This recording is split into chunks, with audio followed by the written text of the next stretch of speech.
with our Dancers Corner, and this time we have a couple of really exciting guests, starting with Ellen Cornfield, who will be performing June 6th in my neighborhood out on the streets on 11th Street, and anyone can join in and learn how to dance like Merce Cunningham and watch dancers and tell us all about this and how you were able to do this, because with the permits and God knows what the weather's going to be like. I mean, this is exciting. Oh my goodness. Well, thank you for that introduction. It is pretty a wild project. Wild in the sense that up until about 2 months ago, I was not with dancers in a live situation for over a year.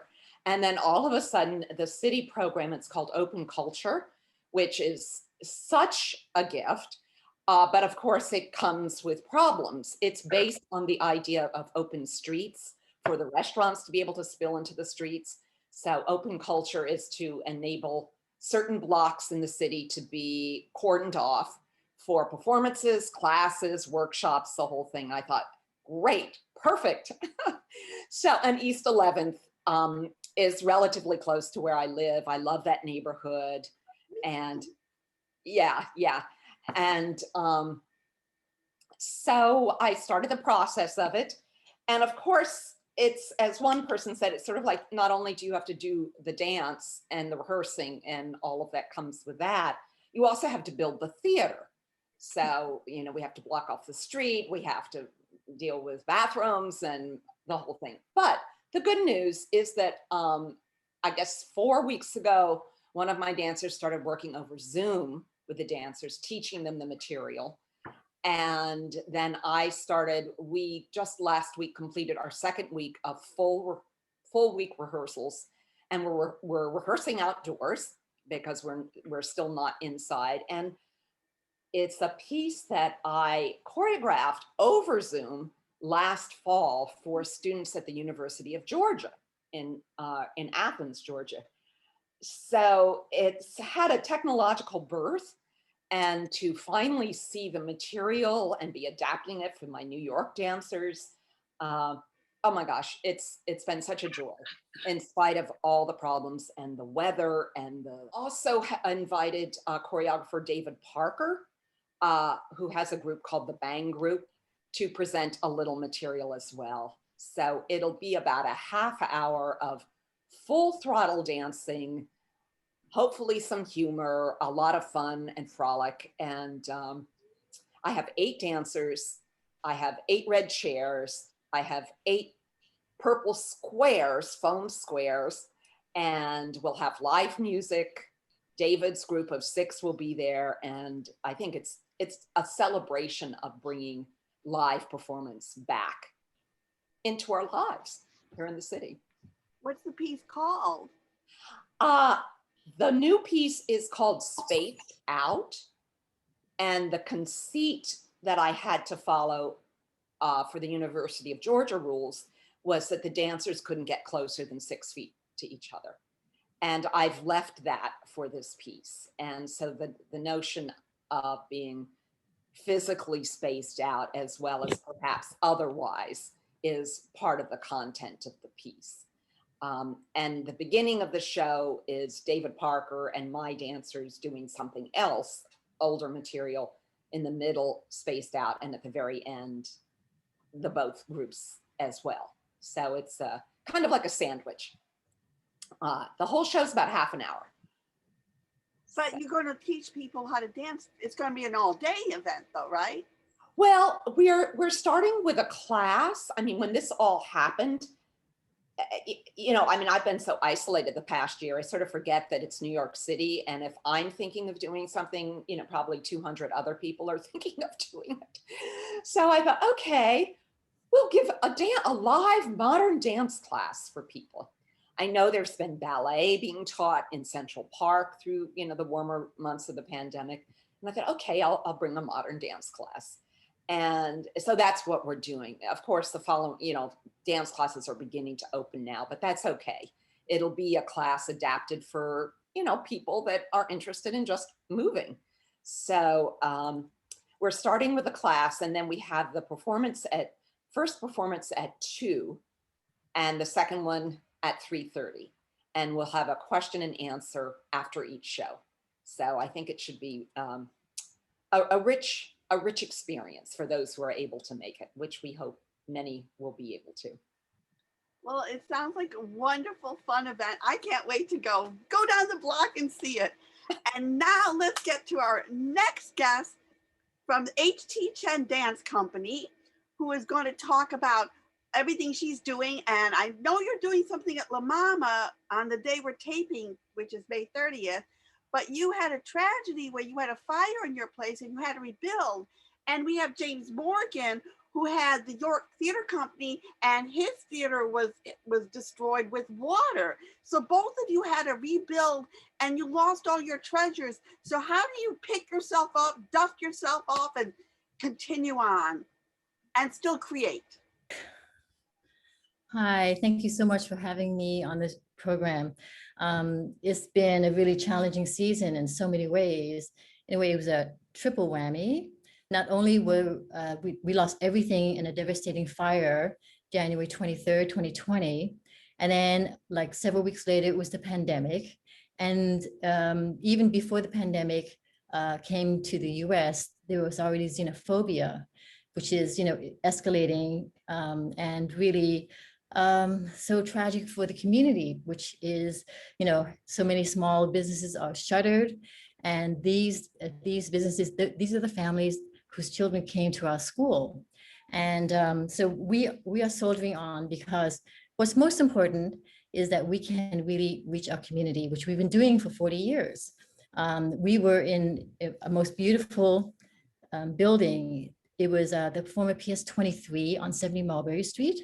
It was the very first building that C.B.J. Snyder designed. And it was just the beautiful, like the prototype of all the schools that he would go on to design for the city. After that, he designed like 400. So we are fighting very hard to make sure that the building is restored to its original beauty, but of course modernizes inside. And this whole rebuilding will take years. So in the meantime, we're looking for alternative space in Chinatown to program in. But since that time, we've kept up all the programming virtually. It's just such a challenge, but we just feel that this is something that's really important. Art is needed more than ever before. And you all know what I'm talking about. So we will not give up on our community because this is so important. And your most famous piece is called South of Gold Mountain. So about the whole Chinese American experience. So how do you translate such a vast historical retrospective into dance, which is silent, so you can only convey it through movement? Actually, we created this piece based on oral histories. We went down to the Mississippi and the southern states to interview elders. And most people don't think that there were Chinese people in the Deep South, but we were actually brought there originally, not only to replace the slaves that were supposedly freed after the Civil War, but also to help widen the Augusta Canal. And we were just amazed to find generations of Chinese who spoke Chinese, of course, but also spoke English with a heavy Southern accent. We were just like stunned. And they had never seen modern dance before, and to do a dance about their life was really challenging. So we created the piece not for New York audiences, but really for them, for these elders, so they could see their story. And it was very important that, we try to get everything right. And we worked over a year for the research before we even started choreographing. And we also booked the first plane out of there just in case they hated it and we would leave town. Well, they actually loved it. And wherever we went on tour, where we went to Birmingham, we went to Houston, when we performed in New York, they would drive up to wherever we were to see the show again. So they became our super fans. So it was a work of love,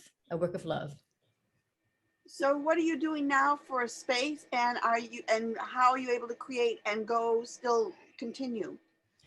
Well, this past year, we decided that after building up a large clientele of young audiences, we could not abandon them. And so we designed a sequential dance and literacy workshop, and we gave these virtual workshops for free to all the any public school who wanted it. So we were like just so busy doing all these workshops, but we felt like, you can't just sort of turn your back. Just because you're down and out doesn't mean you stop being who you are.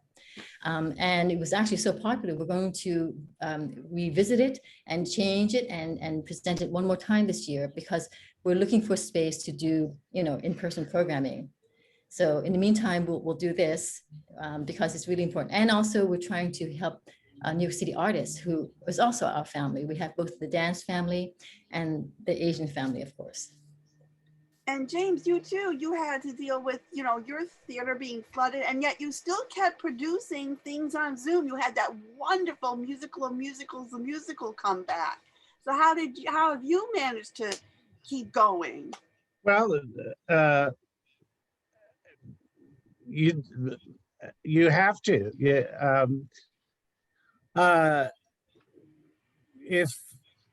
If you just shut down, then the city shuts down. If the arts shut down, there's no city without the arts, I think. And I think we're all in agreement with that. And so we all contribute what we can to that mosaic of arts in the city. And as we slowly now begin to come back, it's very exciting to see little glimmers of things happening around the city. But I think virtual things will continue for the time being. And maybe there will be things that we regularly do virtually that we never even thought of before, because it is a wonderful way to reach people very directly at low cost. So the question is, what can be created in a virtual situation that feels like art, I guess.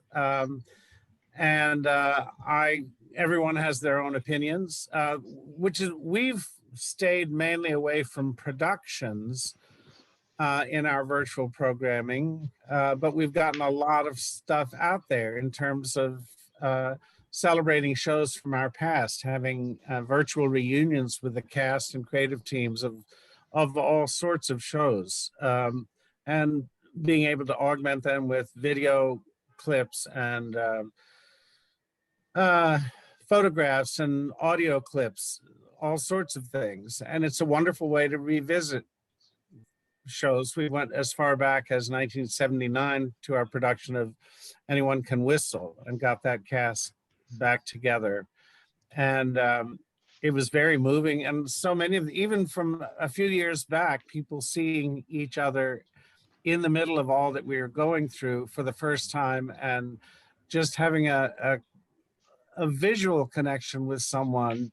I wish everyone continued success and to keep it going. And my goodness, James, 50 years, HT Chen, 40 years, and how long has Cornfield been going on? Over 30. It's Wow. nothing, not fire, not water, not pandemics can stop the arts, not even bad political people in power. Yay! But now we're going to talk about someone who was kept from power from beginning as a baby, that Jan discovered historically about this poor kid. Well, Jan, you go on and talk about this. It's a heartbreaking story. It's called Ivan VI, the baby czar of Russia. Ivan was crowned at 2 months, dethroned at 15 months, and thrown into prison, where he was kept for the rest of his life in solitary confinement. He was the legitimate czar, and both Elizabeth and Catherine the Great were afraid people were going to rise up and put him back on the throne. And we have a wonderful cast, and it's been going since last night. Started streaming last night between the 5th and the 7th. And down below, you will see the link, and you can watch it anytime on demand during that day. And we have for our guest, Matthew Tiemstra, who plays Ivan. Well, first off, it's Tiemstra. It's a slightly odd spelling, Dutch. Yeah, so I've been in New York for about 9 years now, give or take. I came here for college. I moved from the San Francisco Bay Area. I'm from Oakland originally. Yeah, and I've always loved theater, loved acting, and getting into and also getting into history. Both my parents are historians. So yeah, I've always had a love for history. And when Jan like showed me this this piece, yeah, I just found it super, super compelling. And the story itself is you cast your mind back into that type of scenario for even a second. It really just starts to like make your head spin. He can hardly talk to most people. He stammers. He hasn't had no education and all of that sort of thing. And those are things you all had to think about. Yeah. Yeah, totally. The play itself is very much an exploration of what a person becomes when they don't have anything, but they're like basest of instincts and are in like constant hunger, constant pain, constant I almost said constant loss, but being lost constantly. Just there's yes, it's Ivan lived in a dark room for most of his life, and had to cling to scraps of memories that he could barely recall for any sense of joy. He lives with his guards who can't leave until he's dead, and so they don't like him much, and that doesn't help either. Yeah, it's not exactly a very supportive relationship, and he's like in this state of arrested development as like a child, even though he's in his 20s, but he hasn't, he doesn't know about anything. He's been given a Bible, but obviously that hasn't like taught him anything. He doesn't know how to read. Yeah, and it's harping on this theme of children getting used for political advantage, which is sadly a tale as old as civilization and still goes on today. And yeah, it's also, it's also a sad story. I make a joke when I talk about it and tell people that there's no tap dancing. Well, there's tap dancing in most of our stuff, but not this time. And it features the characters of Elizabeth of Russia, her lover, Alexis Razumovsky, and the two guards that guard Matt. And there's a twist at the beginning of the second act.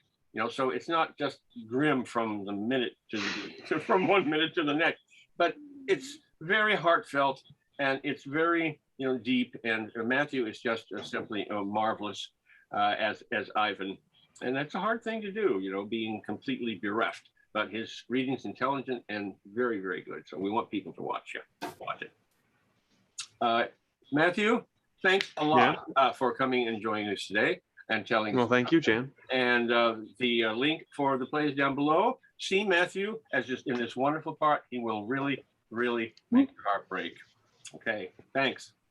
And now it's time for Reviewer's Corner and to let you know about some upcoming events, starting with from Two River Theater Company, which is in New Jersey. I've been to them. It's a great theater. So when you can go back to theater again, check it out. Anyway, they did one of David Greenspan's piece called The Memory Motel, and it's directed by Morgan Green, and it's got this amazing cast of characters that we just love. There's Stephen Rattazzi and Mary Schultz, Paco Tolson, Kevin Velaz, Kelly McQuail, Paul Yun, and Joshua Avery Begelman, this really talented kid. So Mark's going to start the review now. Well, again, Eva said everything. There's nothing left to say, but it's basically Greenspan plays a character who's going to this sort of seedy resort motel that he's been in before. It's a beach resort, and he's trying to get together his memories so he could write a novel. And he meets all these incredibly interesting people, some alive and some like Namjoon Paik, who's been dead for a while, but is able to discourse on art and music and about need to create new stuff.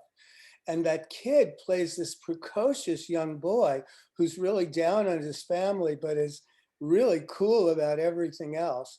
And the woman who's running the motel is like into Olivia de Havilland and is sort of like cosmology. It's like you've been invited to this fabulous party and you meet too many interesting people, but you don't want to leave and you want all your friends to come and enjoy the experience too. I thought it was really wonderful. I gave it a happy face. Yeah, this is an audio play. It's a radio play, we should say. So because of that, it's really hard to grasp. I mean, I found it hard to figure out time. I mean, they try to say like, I'm having dinner now, I'm having lunch now, or it's sort of And the they next day. eclipse time a lot. They would start the beginning of dinner and then 1 second it's over. So Yeah, the time is very elastic, but it didn't matter. It didn't confuse me much. but so it's got this rather dreamlike quality, especially because Yeah. you're meeting live people and dead people, and conversations start like all of a sudden they're talking about Gone with the Wind. It's like, wait a minute, he was asking for his Where room did that number, come and now we're talking about Gone with the Wind. So your brain is getting jolted all the time, which is a lot of fun. So I loved it. So, but then, and David Greenspan can do no wrong. He just He's to hear terrific. everybody again, and you be sure you say the name correctly. It's Herb, not Herb. So we give it a happy face. Mark, you too? Yes, absolutely. And now let's talk about some happy events coming up. One of our favorite events in the universe is back. Yay! If Bina was here, she'd be doing cartwheels, but she's busy pursuing her art. It's Bloomsday, June 13th at the Blooms Tavern at 208 East 58th Street, produced by the Origin Theater Company. This is when we'd have a whole Irish day, and normally they would have people dressing up as Bloom's character from James Joyce, and they have a costume contest, and there used to be this giant breakfast. There's still going to be food there, though. There's going to be hors d'oeuvres. I mean, hors d'oeuvres that are in sync with the Irish, with James Joyce and Irish stories, and there'll be performances and dance, and it should be splendid. Yeah, it's a celebration of James Joyce's Ulysses, which takes place on one day in June, a few days later. But it'll be cocktails, canapes, and Celtic culture. Yeah, and some of the actors that'll be there will be Terry Donnelly, Fiona Walsh, Una Clancy, and Malone, Aidan Redmond, Fiona Walsh, Gina Costigan, and Sarah Street. Musical interludes are performed by Irish folk rock troubadour Alan Gogarty. And it's always such a fantastic event. We always look forward to it. And I've actually been to Bloom's Tavern just on my own because it's such a great place and they have some really good food. And another event coming up is Monday, June 14th. Red Bull is having their gala, and what a gala. We're talking about Andre the Shield in Volpone, which is a story about this greedy guy who pretends to be dying in order to get even more out of people. And the greatest comedians are going to be there: Kristen Nielsen, Mary Testa, Hamish Linklater, and they always record these things live, so you never know what's going to happen. It's just going to be a fabulous event. And I went to the Lower East Side Festival that just happened at Theater for the New City, where I saw Bina performing with Kevin Martin. It was hilarious. It was about these two famous people, bragging about how they can, get rich and be successful by kidding everyone. And it was cute. But David Amram was there, and John Giler, and Barbara Kahn, and Lisa Mora. All the Joe Keckler was singing, Bobby Hurwitz. I mean, it was just, it went from 6 o'clock to 2 in the morning nonstop. It's just the most remarkable weekend, Memorial Day weekend. So that was fun. So yeah, there's tons of stuff going on. You virtually live, it's just all there now. Once again, this week we've got Jay Michaels, who's going to join us for a couple of minutes and tell us what's going on at Channel 1. And Jay is directing a lot of plays. He has he's directing a new play that's coming up, and I'm delighted to see that. This is Jay Michaels, and this is Indie Influencer on High Drama. Actually, what this is a follow-up. Eva did an in-depth 2-part study of Theater for the New City a couple of episodes back, and I wanted to add my 2 cents to it. In 2014, Theater for the New City presented Kristen Lundberg's atmospheric, haunting, and gothic play, Muse. It was based on the tempestuous relationship between Dante Gabriele Rossetti, a painter of sensuality who helped revolutionize fine art, and his inspiration, the love of his life, Elizabeth Siddell, his muse. It played to sold-out crowds and stunning reviews. But you know what else? It was filmed. Now, 8 years later, that film has made its way into the Ludlow Fringe Festival in the United Kingdom for an on-demand run as part of their current Fringe Film Festival. Tickets can be purchased at the website below. Now the play is as eternal as the fine art and artists for which it served as an inspiration. It premieres June 24 and stars Miss Lundberg herself as the enigmatic Elizabeth and Greg Pragal as the tortured Rossetti. The power, the passion, and brilliance of New York indie theater will now be seen across the pond. Don't you think it's time we figured out how to record our work? This is Jay Michaels, sharing some indie influence on Indie Influencer on High Drama. Nice to see you guys, and nice to see you, Mark. Take care. Have a good 2 weeks. You bet. Bye-bye. Take care, everyone. Now to make macarons. Zdrovia. There we are. Pony mug. Nastrovia. And, just wanted to say thank you, everyone, for coming to join us. Eva, what do you have to say here? Thank you to all of our guests. And it all sounds like wonderful projects that I'm so excited to anticipate seeing. Is everyone feeling a little bit more about the city and everything? Everything is starting to feel better, don't you think? Being Absolutely. vaccinated is just so great. I think that a little bit more. And I do have to say one thing about all of this. We've got a whole generation that now knows about politics. Things are looking awfully 60-ish here. And people say to me, does it remind you of the 60s? And boy, does it. So there you go. Goodbye, everybody. Thank you so very much for visiting us. Really appreciate it. My pleasure. Take care. Good luck, everyone. Have a good one, y'all. Thank Thank you. you.